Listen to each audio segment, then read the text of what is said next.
Když si vezmeme takového jako bobra, to je jako hrozně sympatické zvíře a ono je to takové jako zvíře kulturní. Jako když má člověk jako z hlediska kultury takový jako dětský mít něco rád, tak je to třeba čáp, že jo, jako klapezovákem.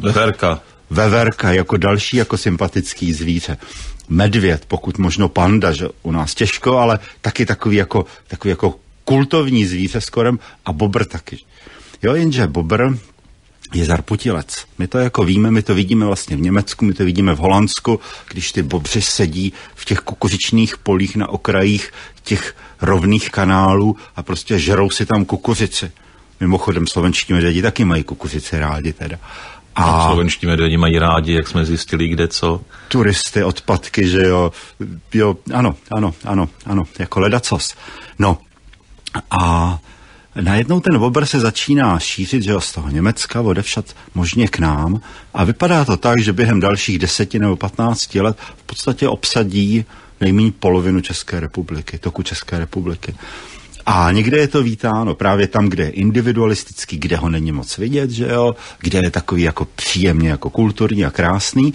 No ale pak, když máte třeba Lednický park, tak máte jinou kulturní hodnotu, jak máte kulturu parku postavenou proti kultuře bobra.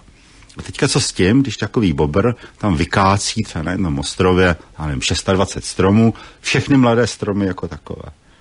No a v podstatě to jako je to tak velký kulturní konflikt, že to de facto nemá jako řešení. Když toho bobra odchytíte, odvezete někam jinam, on se vám časem vrátí.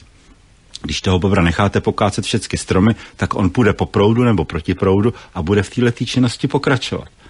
Jo, to znamená, tady je jako taková, a teďka jsme jako hrozně rádi, že toho bobra máme, všichni ho jako vítáme, jako takový jako novýho příchozího, že jo, takový konečně se nám zase... Ta příroda se vylepšuje. Ano,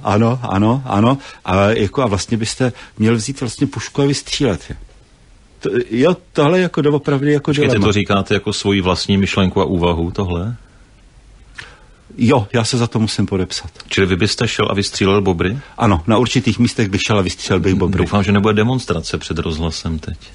No, to je právě to, že pokud doopravdy se na věc díváte z toho přírodního hlediska, tak holt ta příroda někde to místo má a jinde ho prostě nemá. Já jsem tuhle myšlenku slyšel v Lednickém parku. Nikoliv od ochránců zvířat, ale od mnohých, kteří se starají. Čili je to opravdu velký konflikt. Takže co s tím tady, jak to vidíte? Já si myslím, že budeme chyceni v pasti kultury a že se budeme snažit o nějaké takzvané jako humanistické řešení. To znamená, že ty bobry třeba budeme chytat do pastí a odnášet je někam jinam a oni se nám budou zadem vracet. Je to příklad přírodního managementu, který nemá dobré řešení. Jo? Je to jako pochmurný, takhle jak to říkám, ale já v podstatě nevím, co jiného s tím.